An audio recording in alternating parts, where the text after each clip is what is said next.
This room has been Sherry's room since 1984. I left the room exactly like this. If I get lonesome, I'll come up and visit it.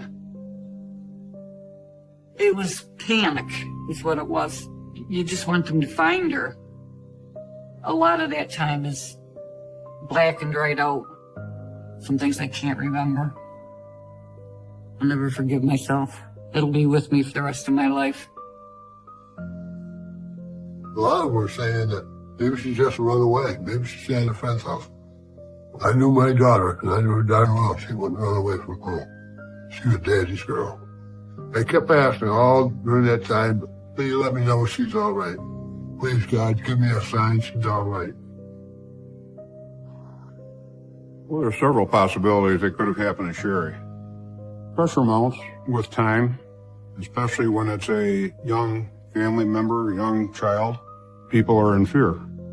We seldom had a crime involving a child, especially in the neighborhoods, so things changed that day.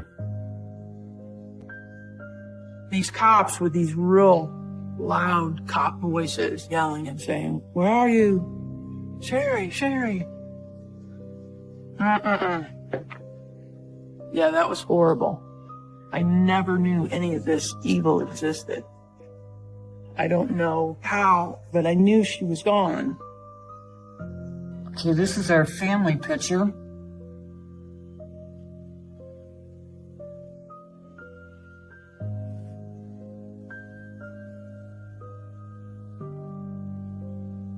I love being a parent. We had 3 children, 2 girls and a boy. We all had a good time. I never had to work. Dave didn't want me to work, so I stayed home and watched the kids. Sherry was the middle child. In 1984, Sherry was 12. She thought she was like 16. She got a job with the local newspaper, delivering papers. Since she was excited, I was excited for her. Binghamton was very safe. You could leave your windows, your doors open, didn't even have to lock them. But my husband, David, didn't want to go house to house. That's when we decided I was going to be with her. It's right in our neighborhood. And so I would go house to house with her. Every day I went with Sherry on her paper route.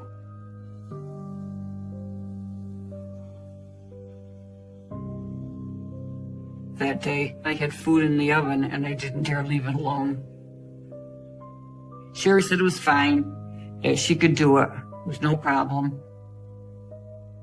She knew her route, she knew her people, so I trusted her to do it on her own. Sherry never delivered the papers on her own. That was the only day that she did. I'll never forgive myself. It'll be with me for the rest of my life. It's the only thing in my whole life I've ever regretted.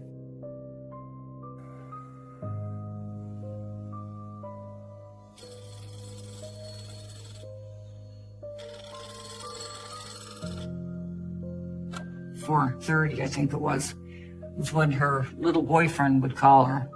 Well, when the phone rang and it was him, I knew something was wrong because she wasn't back yet. She was always home by 4:30. She knew that phone call was coming. Not once was Sherry ever late getting back home. Never. She was like clockwork. I waited about 15 minutes, and then I called Dave and said, Sherry's not back yet. At that time, he was a Binghamton policeman.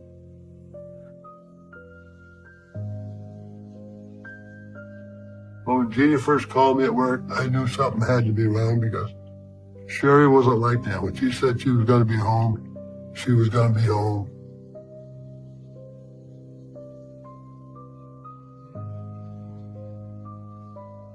Worst day of my life, to tell you the truth. Worst day of my life.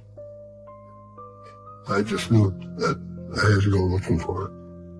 I was a sergeant in charge of the vice squad. I talked to my lieutenant. He said, well, come on, I'll go with you.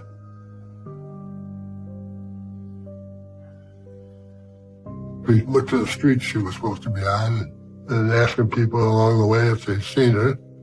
Nobody had seen her, but they had the paper. I figured that she delivered the paper, and should have went home. I was thinking the worst. When you're a policeman and you know what happens in the city of Binghamton, it's awful hard when it happens to your child.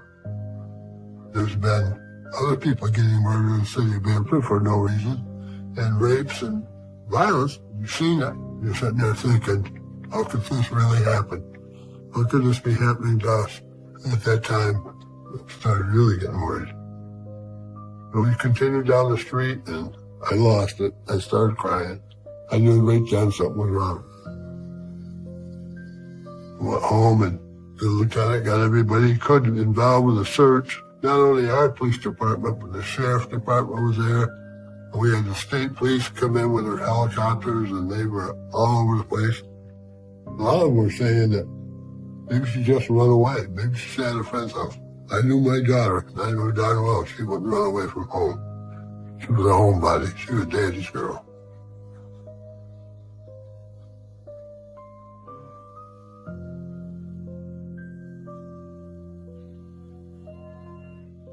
It was really out of the ordinary.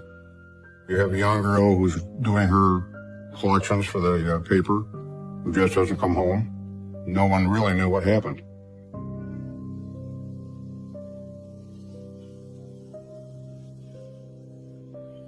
The Binghamton Police Department was a mid-sized department. There was about 150 officers. Everybody really knew each other there. This was a special case because of the family of Sherry, who was a police sergeant at the time. We all knew the family, certainly knew Dave and Jeannie, so it was more personalized. I mean, it was very different circumstances than what you're typically used to investigating. We seldom had a crime involving a child, such as the Lindsay case, especially in the neighborhoods. So things changed that day. When Sherry went missing, there was a very large search, huge magnitude for the city of Binghamton. Outside agencies participated in that, as well as civilians. Sherry didn't seem like the type of young girl who would just take off without giving any explanation. She was pretty patterned, and the pattern was broken. We really didn't have a good theory at that point as far as what happened to her.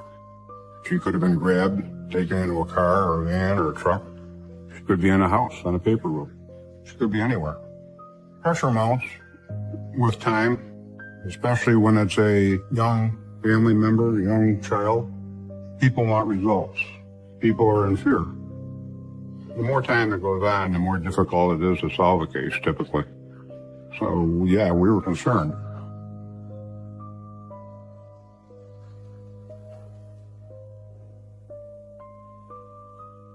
This is the main one. This was the one, missing child, possible abduction. I remember looking at it the first time on the TV.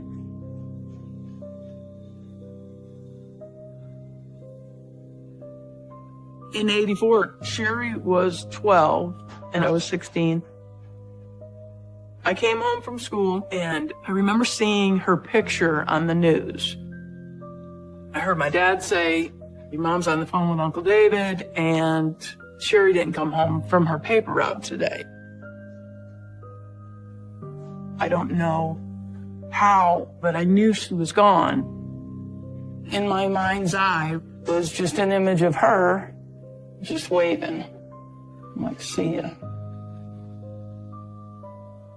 I just decided to keep that information to myself, that I knew she was gone. I couldn't bring myself to tell anybody.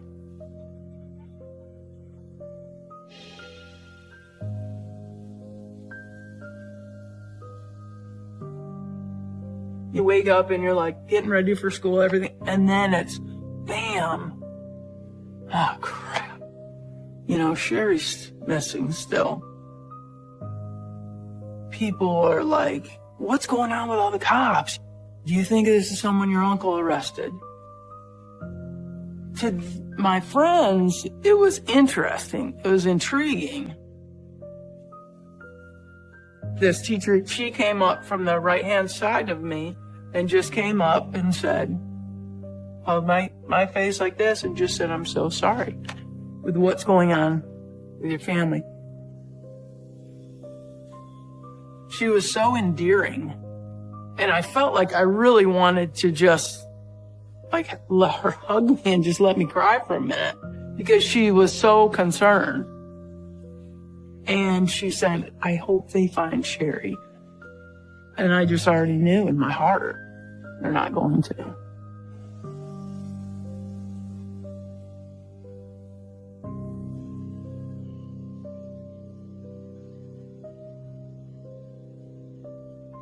My uncle was so drained.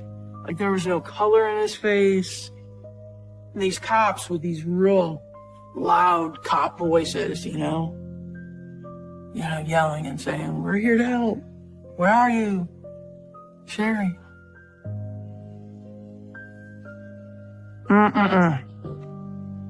Yeah, that was horrible.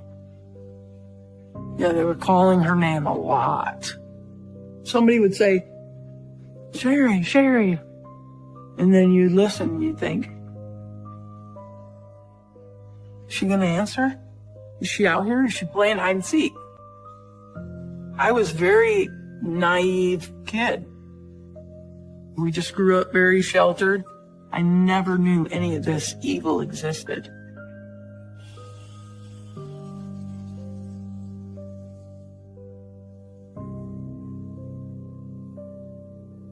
The search lasted throughout the night and into the next day. I didn't sleep at all. Not at all. I couldn't sleep.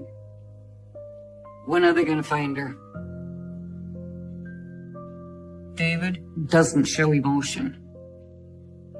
So he didn't let his feelings known. I was a train wreck, but I showed my emotions. I called people. I'd say, have you seen Sherry? Have you heard from Sherry? If you have or do, let me know. It was panic is what it was, because you don't know. You just want them to find her.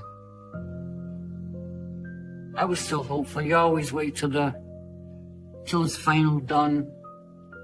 No, you can't give up hope.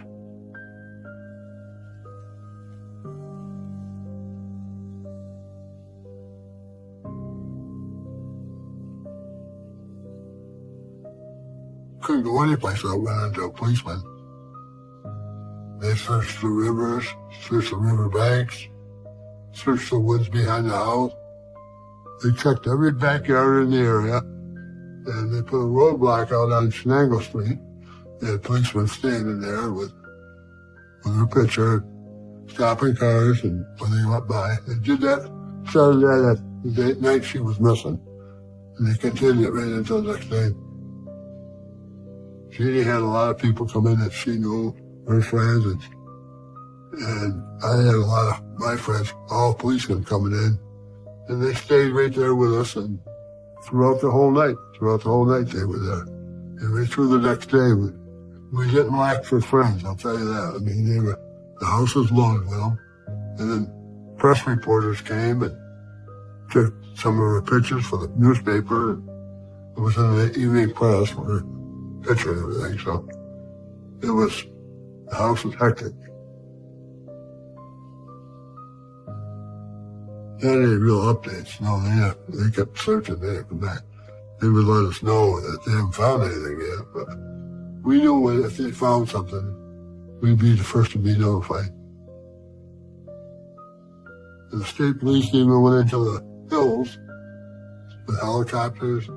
Hampton had a K-9 unit, and state police had their K-9 units. They found a place where somebody had been living up in the mountains, and they wanted to know what clothes she had on, because they found clothes up there.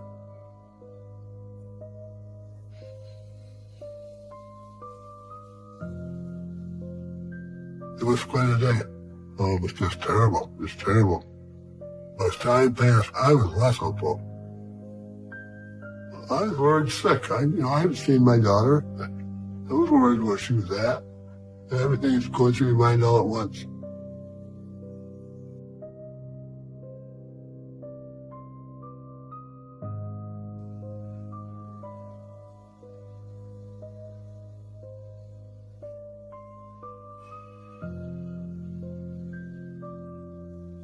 James Whale lived about 7 blocks from us. Sherry had strong feelings against him. She would say he looked at her weird. And there was another person she didn't like because he smoked cigars. First place we went to was the house where the guy with the cigars lived. That was our first stop. Nothing there. He hadn't even seen her. And the next house was Will's house. I stayed in the car.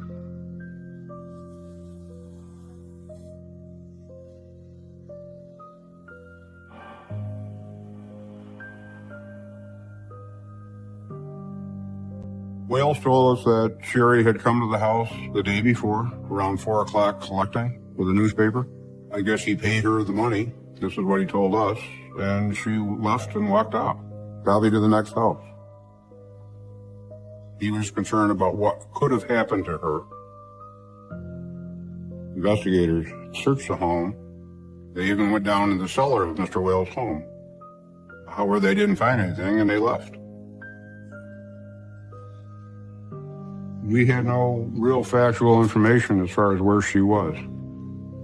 So we were back to square one. Well, there are several possibilities that could have happened to Sherry. Sherry could have taken off with a friend. She could have hurt herself somehow, or anything else could have happened to her. And we entertained all those possibilities. We got the names of people on the paper route. We got names of people in the area who were potential problems, if you will. And we researched those names. And we had really done everything we could do in regards to looking at the names on the paper route.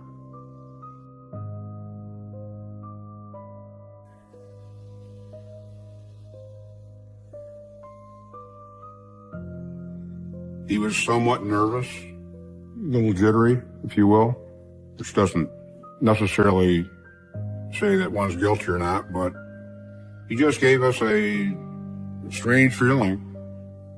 My partner said we should probably talk to him again. I said, well, let's have a couple detectives pick him up and bring him in, and we'll talk to him.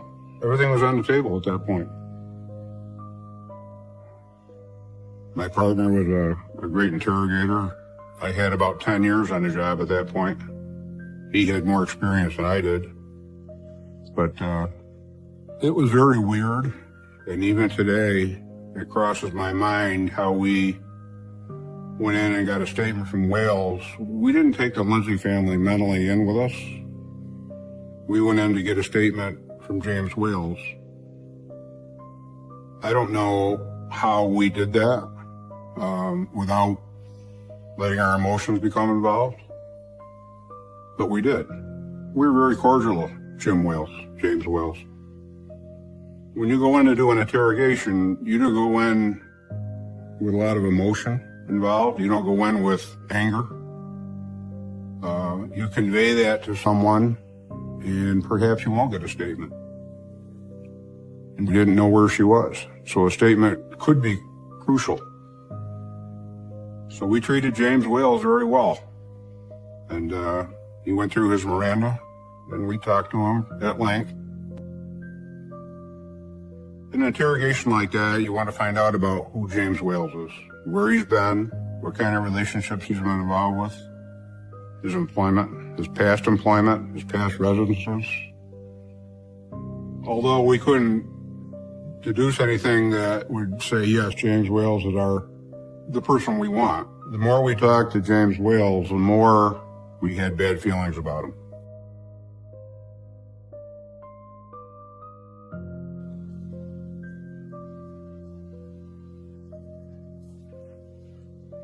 Mrs. Wales met them outside the house.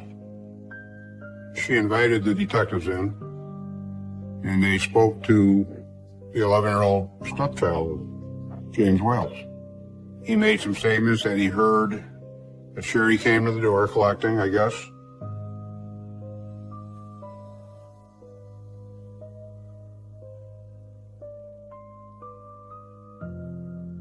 He said that he had heard that when Sherry came to the door, they went to the cellar, and he heard screaming, and he saw feet in the air.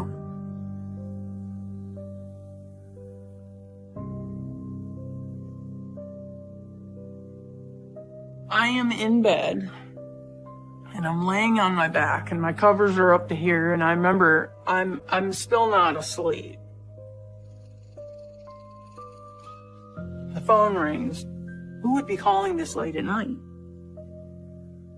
I hear my mom answer, and I could hear my Aunt Jeannie screaming through the old landline phone.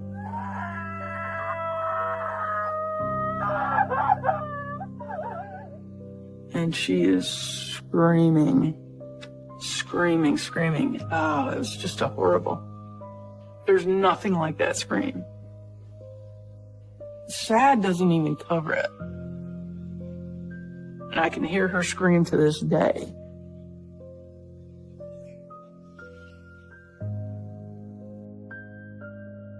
All I knew was that she was dead and that she had been killed. And I didn't know anything else. When you're a kid, you're thinking, she's a good kid.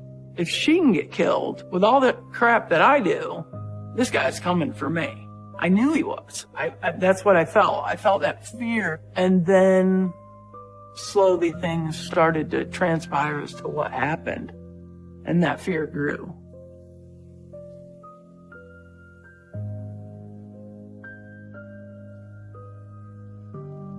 There was a knock on the door.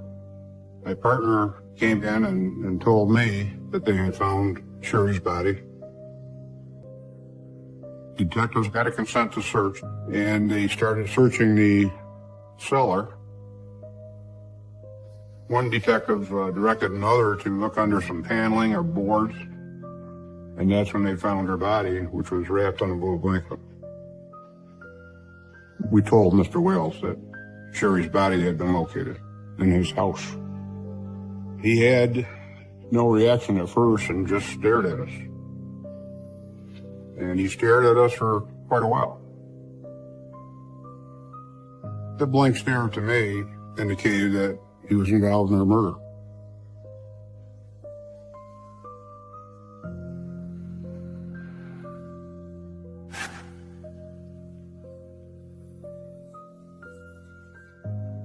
Jeannie was upstairs, I was downstairs. Two detectives came through the door, and one was the chief of police. The other was a friend of ours. The look on their face. You knew it wasn't good. Wasn't good. I talked to Jeannie and said, we got to talk to you. And Chief said, well, we found her. And I said, is she dead? He said, yes, she's dead. I honestly don't remember what Dave did. I know I screamed. And I think I fell to my knees. A lot of that time is black and dried out. Some things I can't remember. She wasn't alive. There was no hope. That's when it was gone. I wanted that man dead. And I wanted to be the one that done it. I never really wanted to get into the details of what he done to her because I don't want to feel that, you know. I just don't want to know how bad he hurt her.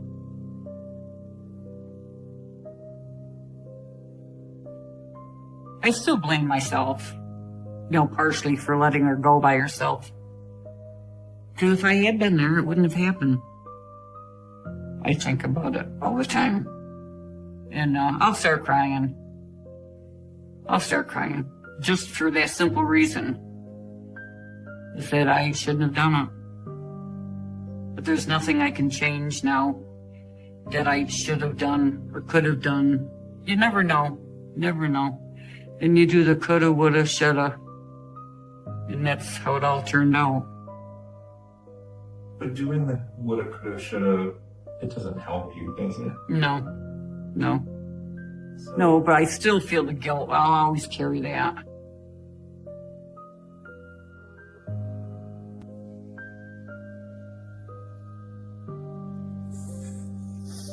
Oh, this was Sherry's school picture.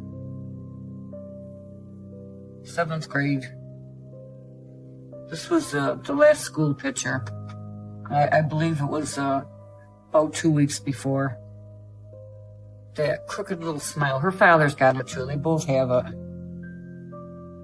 This is exactly how Sherry looked. Always smiling. She was so proud of those earrings. She bugged her father for probably a year to get her ears pierced. She's got her earrings on, wouldn't take them off. They were found in Will's dresser drawer. And the police gave them to me, and I wear them. Just the bottom ones. Right there. With the earrings on, I do feel close to her.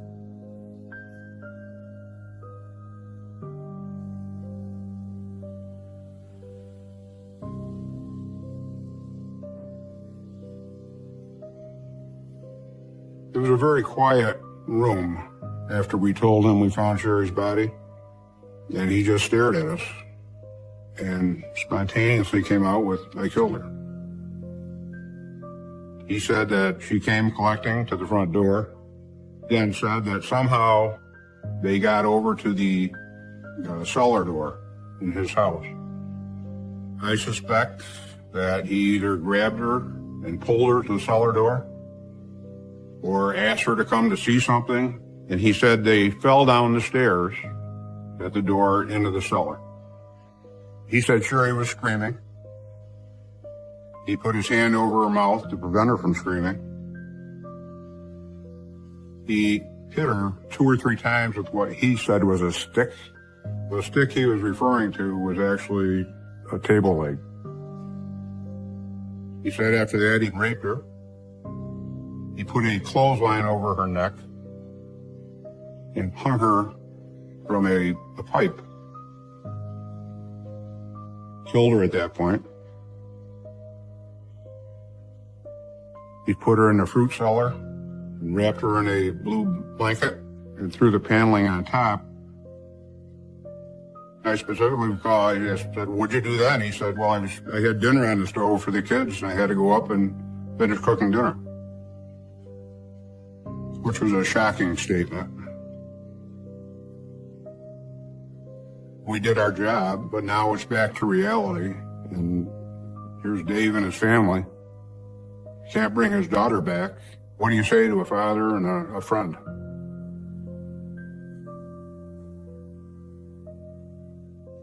Oh boy.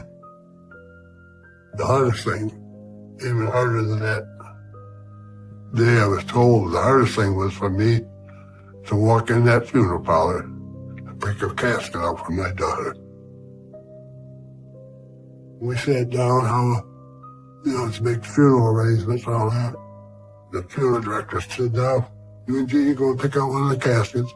The children's caskets are over here.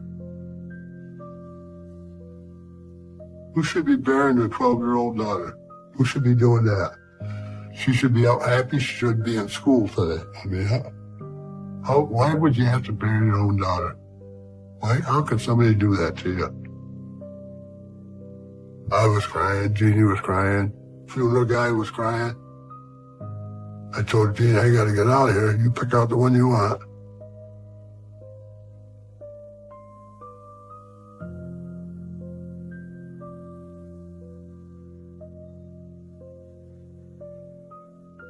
The day of the funeral, all this snow comes down. The guy writing for the newspaper writes how this snowstorm was just God just weeping over this situation. Oh man, just remembering that whole funeral was so sad. Damn it. Yeah, that was Her little casket.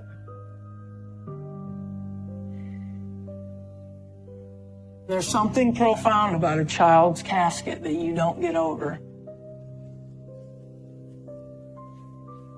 And that's my uncle. The look of despair and tragedy. I'd never seen that before. And just my aunt was just weeping and weeping. I didn't even think she was going to be able to walk.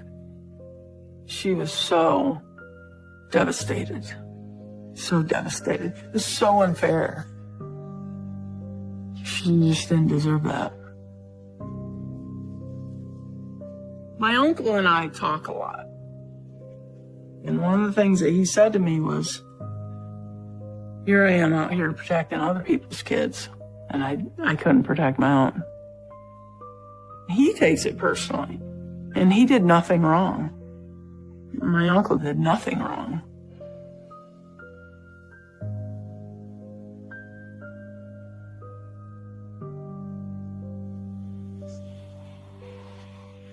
Going to the cemetery was very hard. People were lined up against the street as we went by in the cars. We just lined up watching us go by. There was just hundreds of cars, all kinds of policemen that were there from all over the state. I mean, it was just something to see. And all the people that turned out for that. People were very good to us then, very good. Well, we made sure we bought a plot. That she's in the middle and I'm on one side and he's on the other side. We'll be together.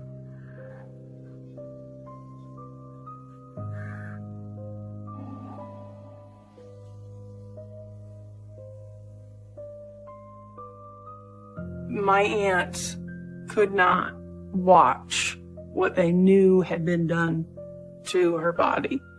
So there was no way anybody wanted her to see that, because there was going to be images.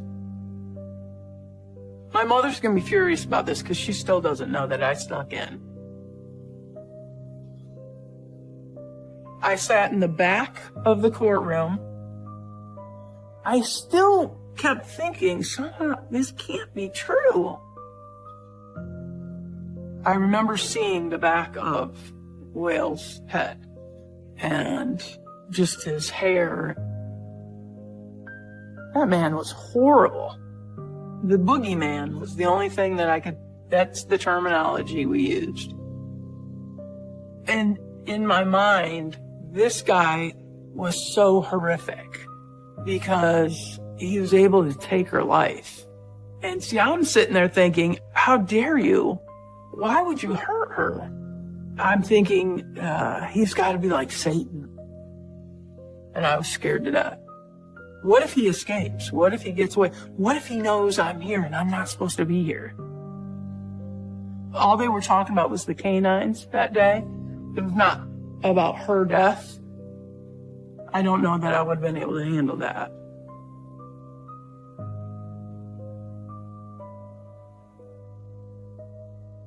Wish it was life in prison, but it's 33 to life. And he'll spend every day of it in there, because we'll be there every 2 years doing the impact statement.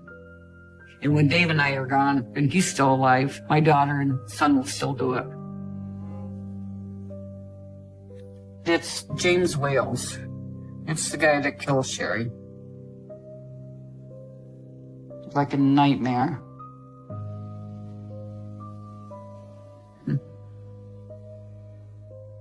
If I had that picture at home, I would burn it or rip it up. I'd throw it in my fireplace.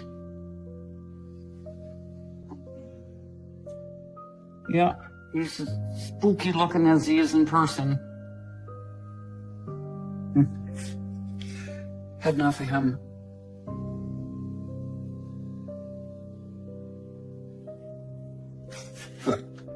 It's a crap. I wouldn't look at him. Can you tell us why? Well, it's obvious what he done to our family. What he's still putting us through, with him being alive. He deserves to die. New York State doesn't have the death penalty, but they should. Death should have been his sentence. And I should have been the one that pulled the switch.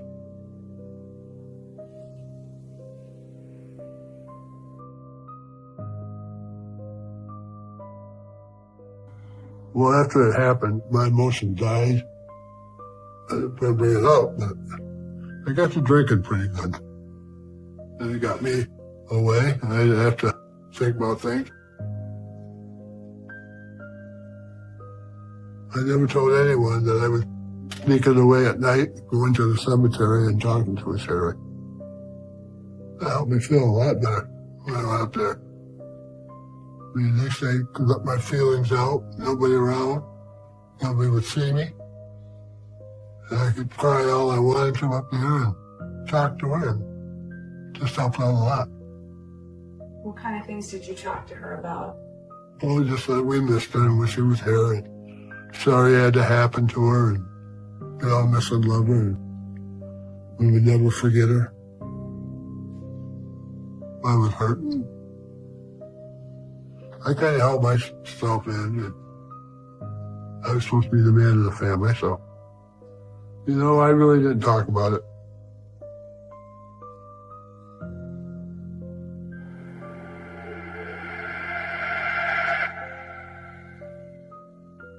He would sit there every night and get drunk, just drink, drink, drink. Every time I mentioned Sherry's name, he'd say, I don't want to talk about it. He was in his own world, didn't want anybody in. It was like losing him. Stay bottled up is terrible. I mean, that's what Dave did. He shut right down. And I know that it's very easy for people to split. Most people that lose their kids end up divorcing, separating, whatever. I wasn't going to let Wales tear the family apart. I knew I had to do something. I wasn't about ready to give up.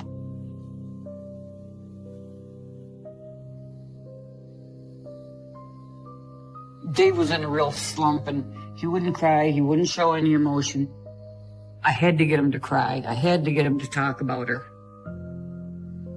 So after the kids went to bed, I would get Sherry's picture for 8x10 and sit it in the middle of the table and draw her little pictures around it, hoping to break him so he would show some emotion. I knew him better than anybody ever knew him. I just knew what buttons to push. Here she is right in front of you, Dave. Is this what she would want you to do? And I just kept repeating it night after night after night after night until finally it hit him. He finally broke down. Me not giving up on him is what saved the marriage. I guess he didn't realize it was going to take a burden off his shoulder until he finally faced it head on. That, yes, we can get through this.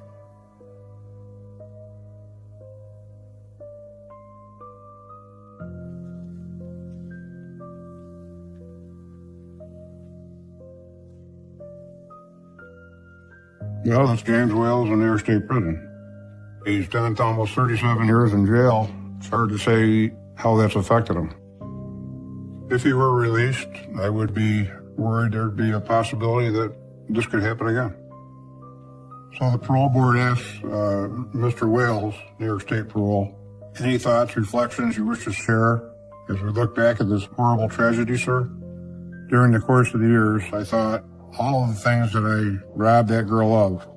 She never got to graduate from high school, have her father walk her down the aisle, or had kids.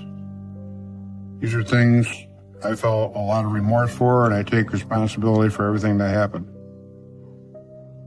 So the commissioner of New York State Parole asked James Wales, why did you kill her? Why did you kill Sherry Lindsay? I'm not sure, ma'am. I personally don't believe that we'll ever really know the reason why James Wales chose to attack Sherry Lindsay on March 27th, 1984. The Lindsays are still grieving over this 37 and a half years later, and I don't blame them a bit.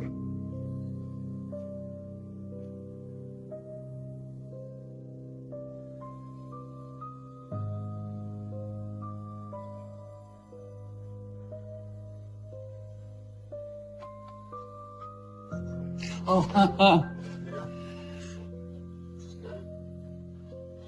no, There goes the bag I just threw. I thought I had more strength.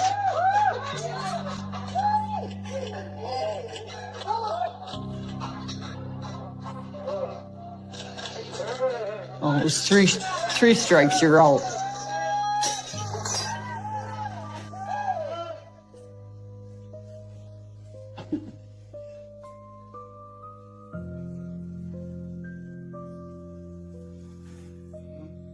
Oh, I loved every minute of that.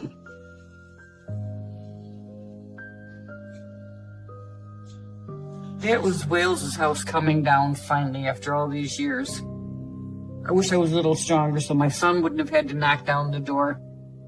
But I gave it a shot. People couldn't live in it because they kept saying there was ghosts. Everybody on the street called it Sherry's ghost house. I felt relieved to know I wouldn't have to look at it anymore. They're going to put a memorial of some type in there with some flowers and maybe a couple benches. Sherry's favorite color was red. So I went out and I bought, I think it was 32 balloons, and I handed them out. I guess what we want to do now is my wife's idea. So she wants you to find a spot where the balloons will go up as high as they can. There was one balloon that came right in front, hovered over my chair, and then went across in front of Dave, and then it caught in a tree.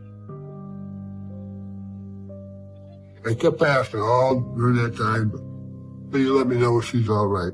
Please, God, give me a sign she's all right. And then there's a little suspicious balloon flying around. I was thinking of that balloon. Oh, it just hovered there, like it was her waiting for us.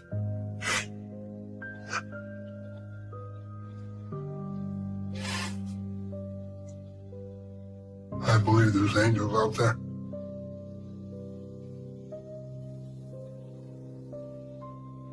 She's a big part of our family. When we were looking for her, it was very painful during that time. That search has stayed in my mind. It was a changing point for me. That day when there was nobody else around, and I even said it out loud, which is kind of unusual, but I did say it out loud that, Sherry, I'm gonna make sure this never happens to another kid. So I knew then law enforcement was my destiny. That's what I was gonna do. I became a cop because of this whole incident with Sherry. I knew this was what I had to help prevent. So I became a cop.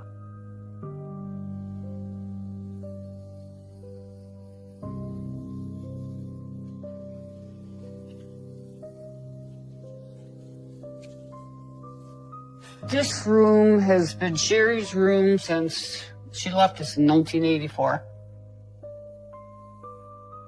I left the room exactly like this because I didn't want to let go of her. These are all her jeans that had to be ironed up with the crease in them. I wash these twice a year. I wash them in June and then December. And this is from her baseball that she loves so much. And then we have all of her shoes over here with her roller skates. This is the way she had them. Everything had to be lined up exactly right.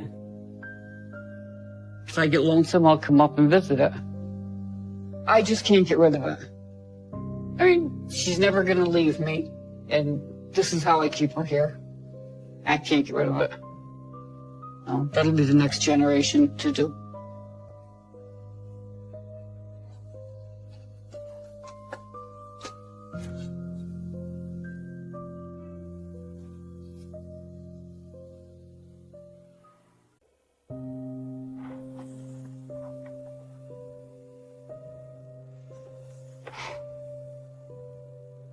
The photograph captures a moment in time that's perfect. Before the storm that's brewing happens.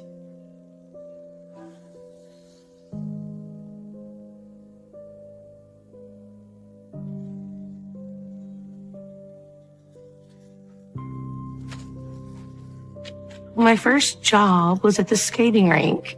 I did the concession stand, and he was an avid roller skater. He was very charismatic, very charming, easy to talk to. He was funny. He had a great smile. I did think he was a lot taller than he was. He took his skates off. He was a lot shorter than me, and he was a bit older than me, and that was exciting. You know, kind of rebellious teenager, older guy.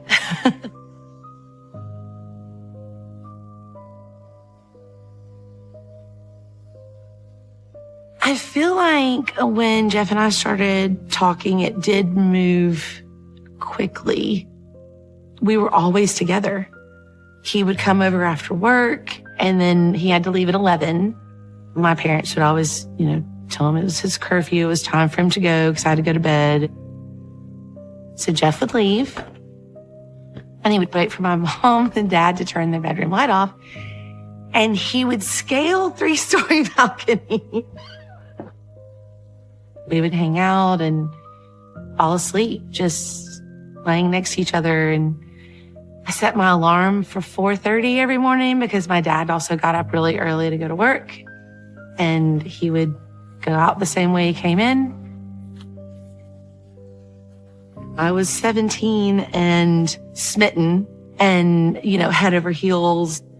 I think in both of our minds that we would get married and have kids, and it was going to be like this, whirlwind romance that ended in, a 50-year wedding anniversary kind of thing. But didn't quite work out that way.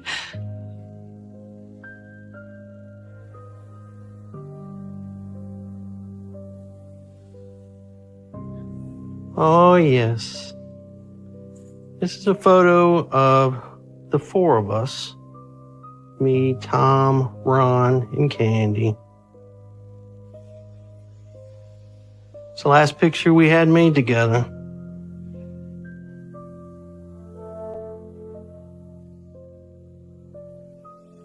When you're younger, you take for granted that your siblings are going to be there forever. But there's no promise for tomorrow. There's no promise.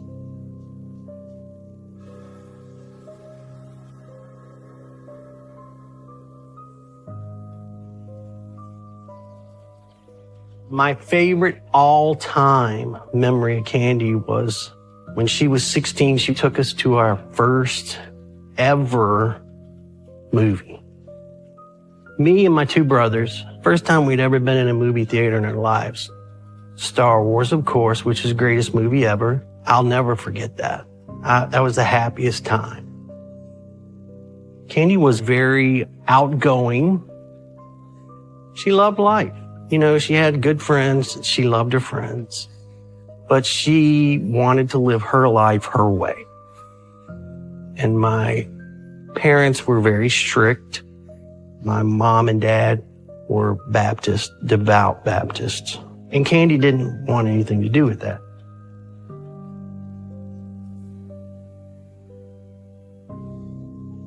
Candy was a very headstrong individual.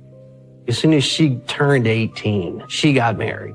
I always saw it as a way to get out of the house. Her and my dad clashed quite a bit because my dad didn't believe in her lifestyle. He wanted her to be in the church. He wanted her to be educated. He wanted her to go to school. My dad had a vision, a roadmap for all of us. And if we did not follow that roadmap, then it was a little difficult.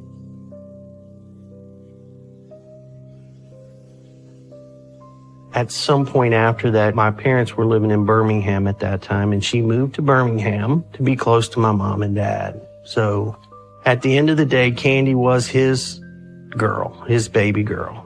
and they loved each other no matter how much they fought.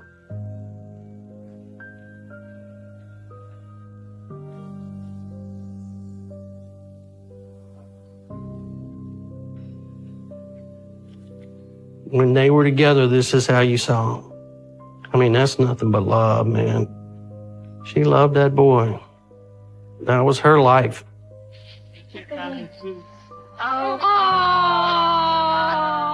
So when Michael was born, not only did that bring out the mother in her, it brought out the maturity, because she was already starting to mature and grow in her faith and grow in the church. She wanted this baby to have everything. She got involved in a non-denominational church and loved it. She got really involved in missions. Candy got involved in prison ministry. She's finally got her life straight. She's going to church. She's studying her Bible. She was talking about going to school. She wanted to build a better life for Michael. There's no way that anything would happen bad. You don't think about bad things when you're just a normal family. And unfortunately, evil's everywhere.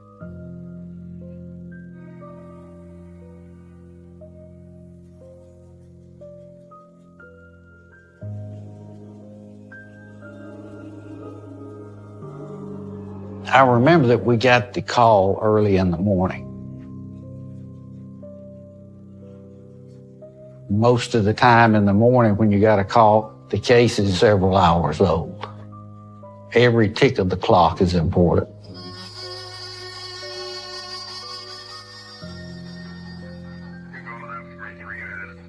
The landlord had found that the house had been broken into. He was in the yard there and saw the pane of glass had been taken out of the window and a small child had been left inside alone. And the mother evidently was missing from the home. Whoever took the window out did it carefully and set it down on the back porch. And there was a shoe print left on the remaining part of the window. It had some circles on it that was similar to the Olympic symbol.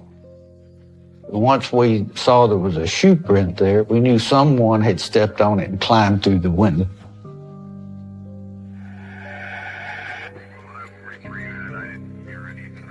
Usually in a burglary, once people get inside, they ransack the house and look for anything of value. And we found nothing to indicate somebody was in there burglarizing. And there was no evidence of any struggle, no evidence of any foul play. We went all through the house and didn't find anything out of the ordinary. When we came back through the kitchen, we noticed that there was a note on the bulletin board that had a name and a phone number on it. Just the name Shorty and a telephone number. I had no idea who Shorty was. We didn't know if it had anything to do with the case or not. But we had nothing else. We were trying to turn over every leaf we could.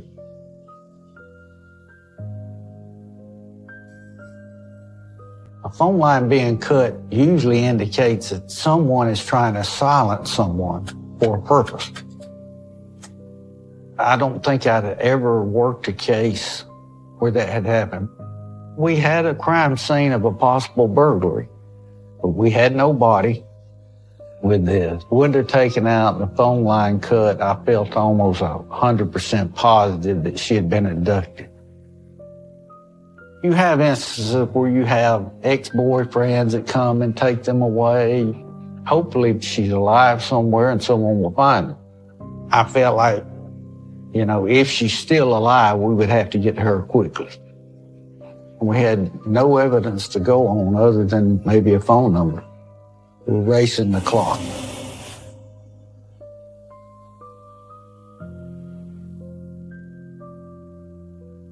I've tried very hard over the last 11 years to not think about Jeff.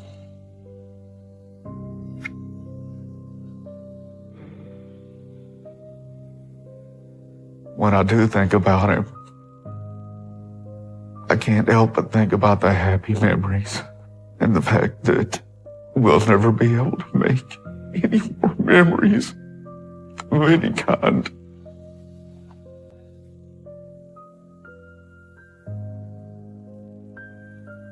We were as close as two brothers could be growing up. He was very quick-witted, very charming. He could probably talk a snake out of its own venom. Our mom was trying to raise both of us, for the most part, just by herself. She was an incredible woman. We were indeed a very tight family. In my opinion, I had the best family.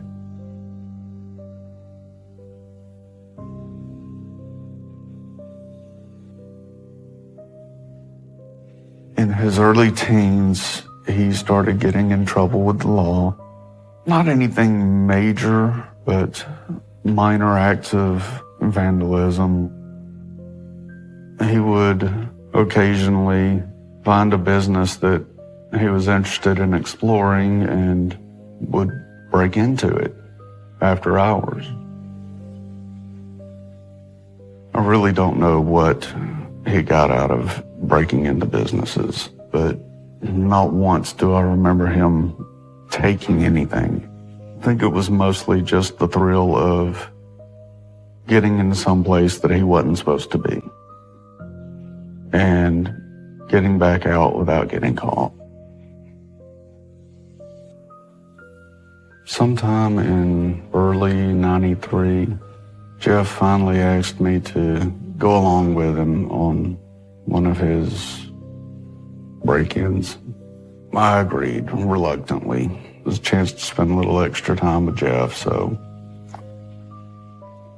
I decided to go along. He had found a little out-of-the-way car repair place. It was absolutely deserted, shut down, no one was around. So in we go. I was way too nervous to actually touch anything. My anxiety was in overdrive, so I went over to him and said, "Man, we gotta go. We've got to get out of here. Let's go. We've been here too long." He said, "No, we got a few more minutes. Just relax. Be patient." And what seemed to me 15, 20 minutes later, he says, "All right, let's go. It's time to go." So out the same way we came back in. That is not a feeling that I enjoyed. The anxiety, the pressure, the pure fear that, oh dear God, at any point, we're done. It did bother me a bit that he was doing it because I knew eventually he was going to get caught at it, red-handed.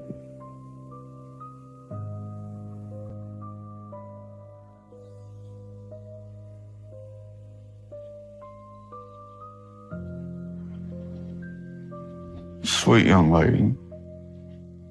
One of the sweetest people I've ever met. She was a great influence on him. And I started noticing a change in his attitude after they started dating. Kind of liked it because he's trying to turn his life around and go down a straighter, safer path. I really don't know if he stopped his breaking and entering shenanigans after he met Shelley. I don't know. He never talked to me about it anymore. So I'm guessing he did.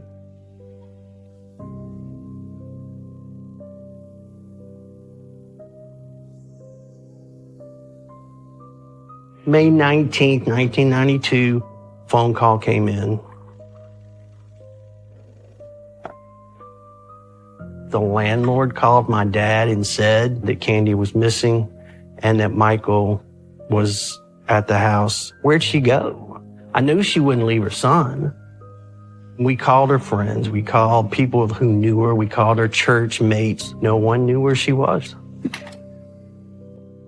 She didn't have people that didn't like her. There were no angry ex-boyfriends, ex-husbands, nothing. She was gone. But we didn't know where. In our minds, there was no way she got up and walked away. She loved her son so much. There's no way she would have walked away from Michael. No way.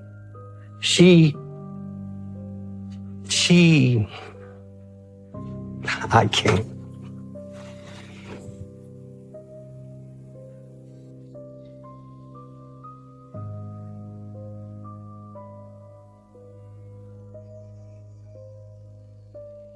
As I understand it, Candy was asleep in bed with Michael, and she woke up in the middle of the night because she heard something in her house.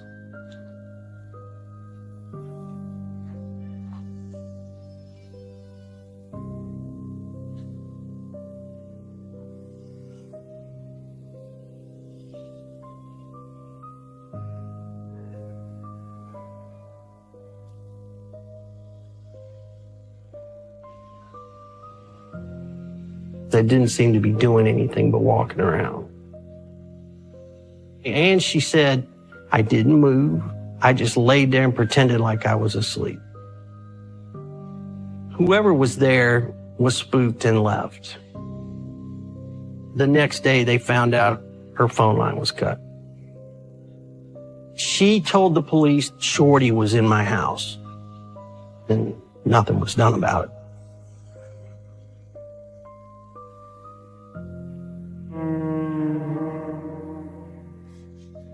Well, when you have two burglaries like that in a short time period, you realize that there was more to it than just a random act, that we could be dealing with someone that knew her.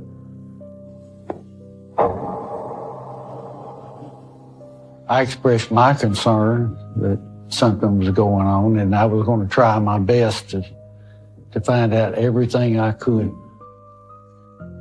The parents were very concerned, and as the hours ticked away, it got even worse for them.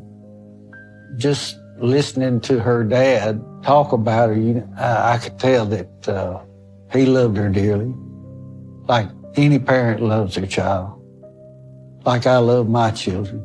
So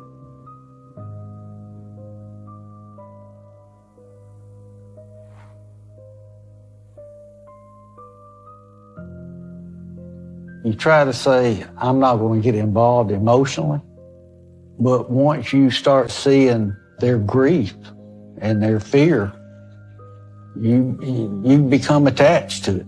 It tears you down mentally. The fear that you're not going to get it solved, the fear that you're not going to be able to go and tell the parents, we found your daughter, and it just drains you. First thing I did was trace the phone number to see who it belonged to. We found out that the phone number belonged to a young man whose mother was also a Birmingham police officer. His full name was Michael Jeffrey Lamb. I thought, this just complicates things even more. The investigation felt like it took on a new level. Words cannot say the feeling of waking up and knowing that one of your siblings is gone and you don't know where she is. I could see the break in my parents and how worried they were starting to get. My mom was defeated. She couldn't make sentences.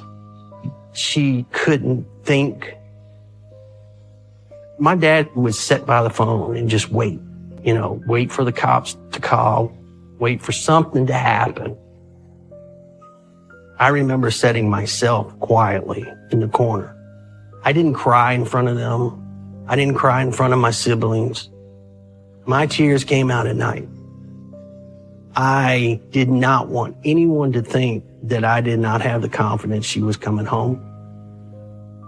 The only thing that was going through my mind was I needed to find her. We needed to find her.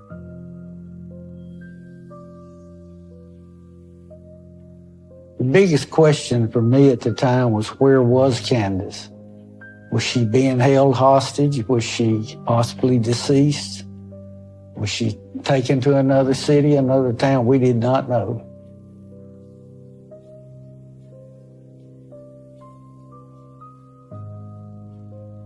The young man's name was Michael Jeffrey Land, but everybody called him Shorty.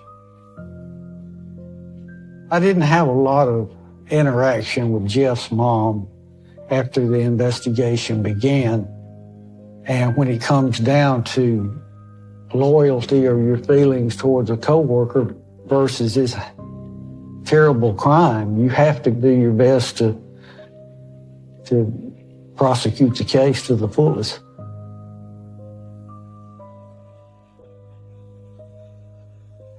We were aware that he had had some prior records on some cases from a burglary detective, but we had no indication that he was violent or aggressive.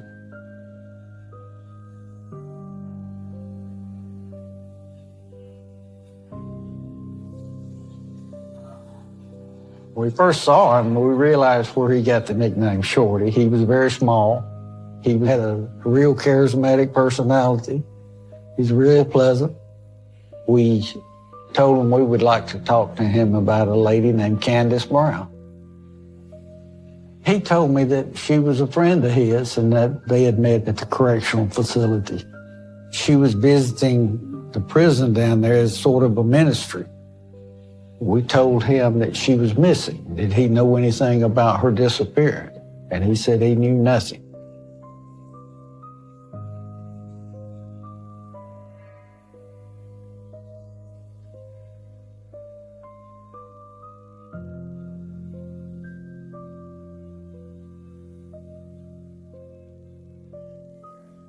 When the detective arrived at my house, he informed me that he wanted to talk about Jeff.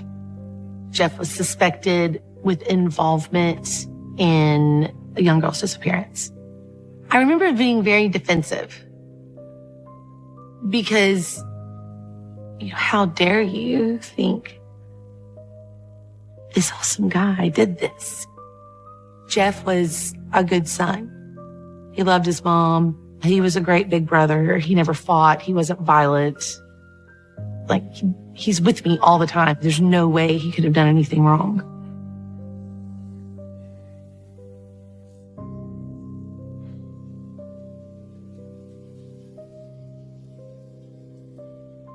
I told him that he had left my house during my curfew. It was around 11.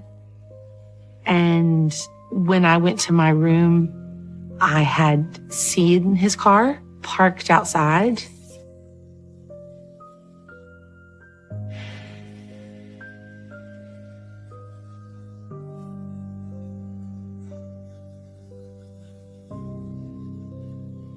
My parents apparently had caught on and had left their bedroom light on, and he hadn't come in like he normally did.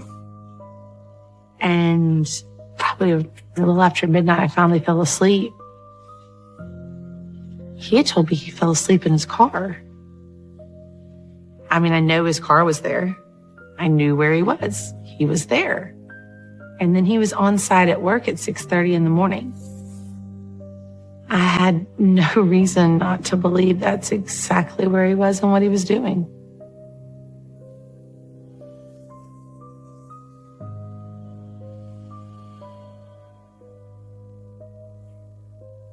After we interviewed Shelley, we knew that there was a hole in Jeff's alibi. He couldn't use that alibi. He was with her all night. We brought him into the police station and we took him into an interview room. We tried to find out exactly, in his words, where he was, what he was doing. He told me that he fell asleep in the car and was there all night and got up and went to work.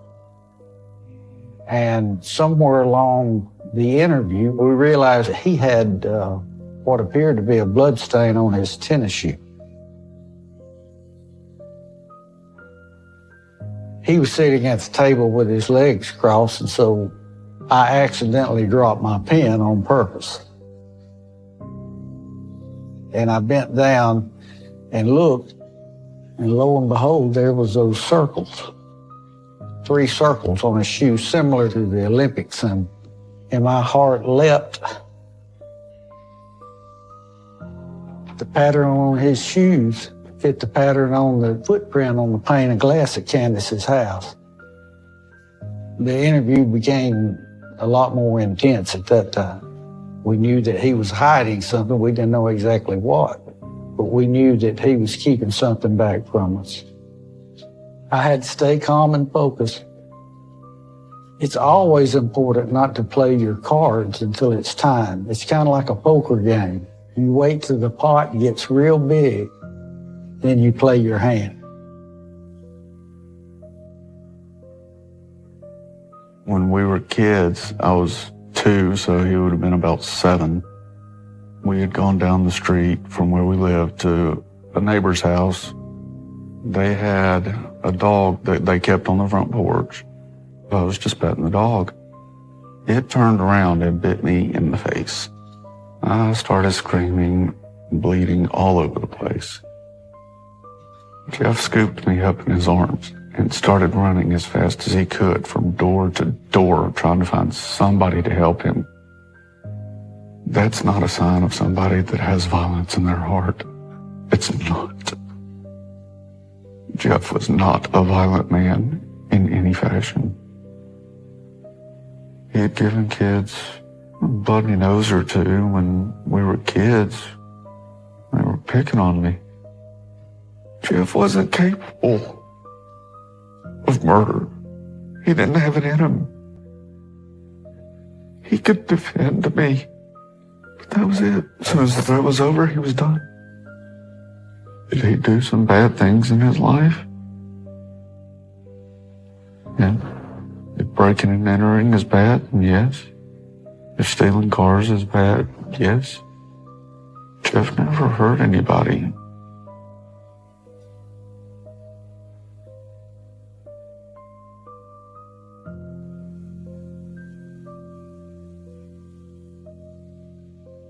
He was the greatest compulsive liar that I'd ever interviewed in my career. He could sell raincoats in the desert. He was that good. I think the moment that I really locked in that we had our man's when I saw the footprints on his shoe. And I looked him in the eye and told him, "You're lying, and I know you're lying. And I can prove you're lying." And that's when his demeanor changed. He almost turned into Dr. Jekyll, Mr. Hyde. Then he started changing his story some. His story was he met these 2 guys, one named Tony, one named Edward, and they just casually asked him, "Hey, do you know where we can go break into a place?" And he said, "Yeah, I know an easy mark." And they went to Candace's house. And then he said once they got there, she woke up and came in there, and one of them hit her in the mouth, and she fell on the floor and started bleeding. He kept saying, "I broke into her house, but I didn't kill her. I left, and Tony and Edward were still there." He didn't know them, knew nothing about them. We really never thought there was a Tony and an Edward. Led us to believe that he's actually the one that was there and responsible for what went on. But he never would admit that he knew anything about her death.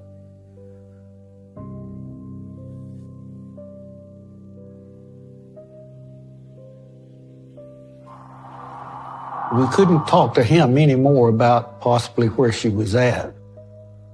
Without Jeff's cooperation, we had nowhere to turn. We just felt like there's a good possibility that she's deceased. The biggest thing that played on my mind is, what if we never find her? How long does the Brown family have to wait before they get closure? I prayed that the Lord would lead me to the right direction. And the next day he did.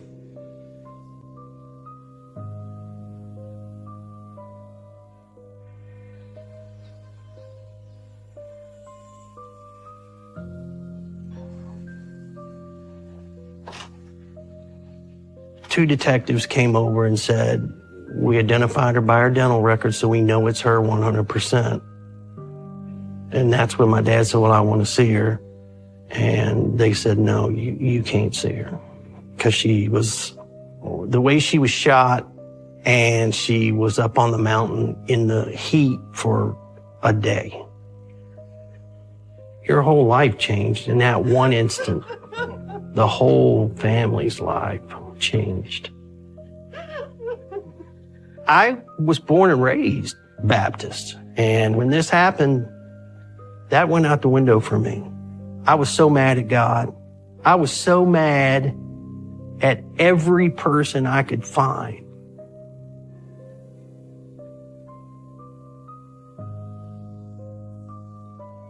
She knew who it was that broke in.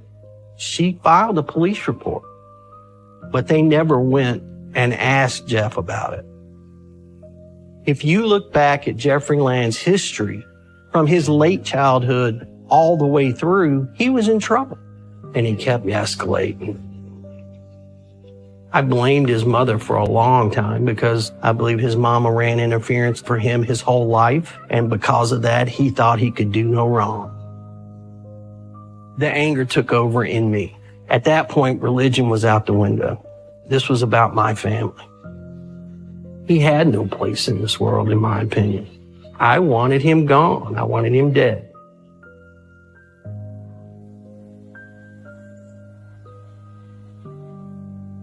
I remember when she died, my mom gave me just 2 ordinary table lamps that were hers. I cherished them. And one of the lamps got broken.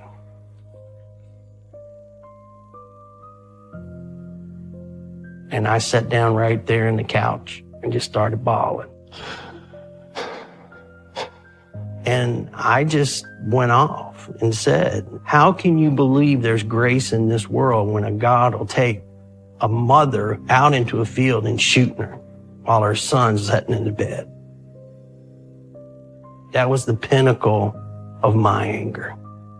And that's when I looked to God and said, why? And he said, I did not do that. I did you. At that point, I changed. Still had the hate, still had the anger for the people, but not at God.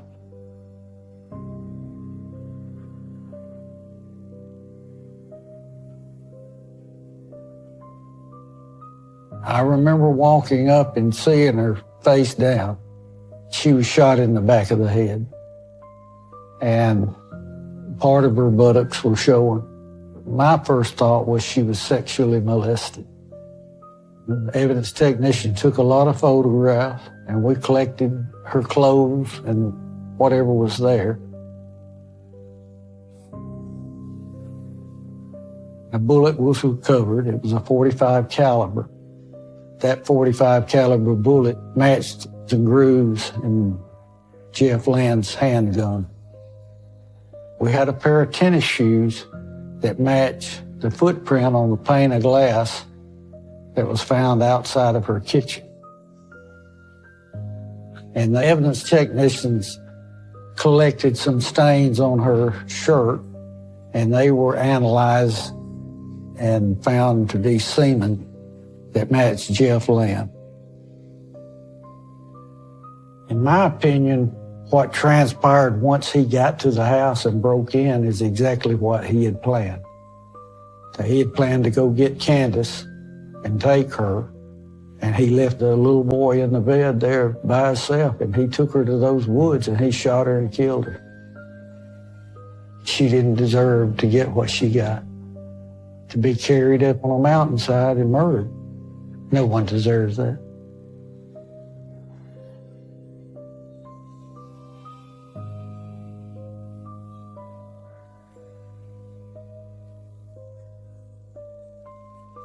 You rarely have a homicide case where you have this amount of evidence. I would say any reasonable person who listened to all the physical evidence that linked him to the crime could not think he didn't do this.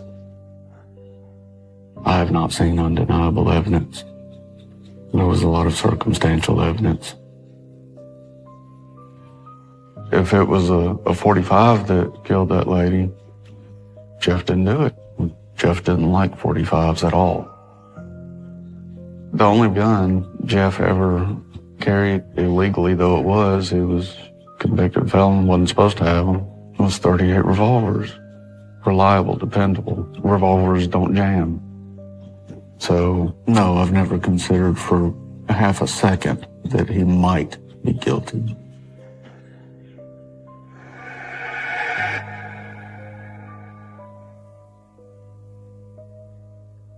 I was angry, not at Jeff. I was angry that they were so stupid, that how could they think that he would do something like that? I wondered how people could get something so wrong. He had no motive. There was no reason. And in my mind, Jeff was a good guy. No, absolutely firmly believed in his innocence. Like, I still kind of have that feeling in my gut even now.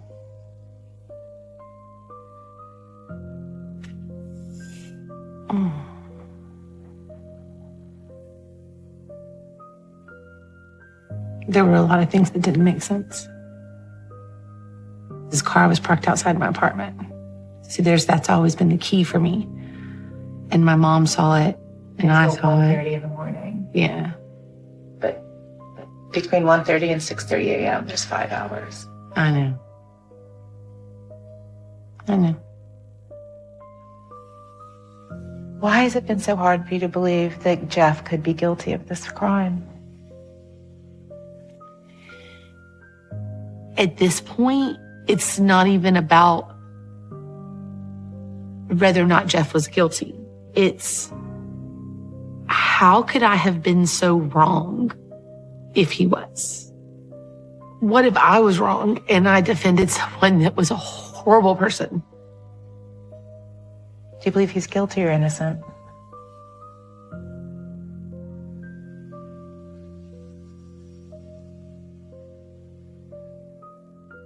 I don't know.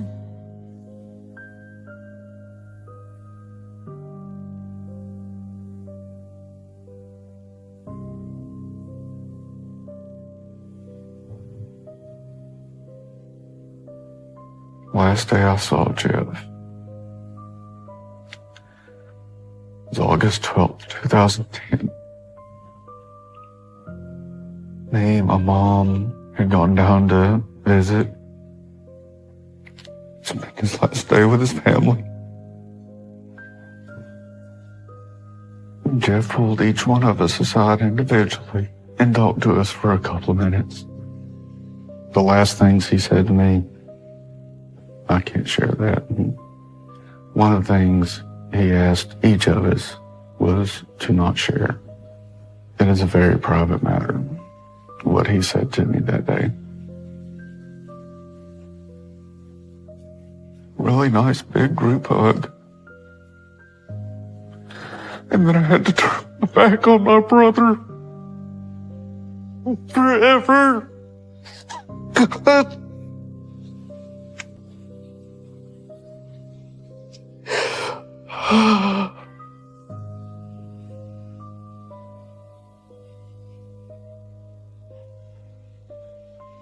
Working homicide changes you in about every way that's possible. Images of victims, images of families sobbing. When you work homicide, you take in a lot, and some of it leaves, and some of it stays, and it'll stay with you forever. It's just the nature of another human killing another human. It's dark, it's evil, and it affects you. When I would pass that mountain where she was found, I'd think about the case, and I'd think about her body up there. And I would think about how she was struggling to make it on her own as a single mother. Candace Brown didn't do anything other than meet the wrong person. She's what we consider a truly innocent victim.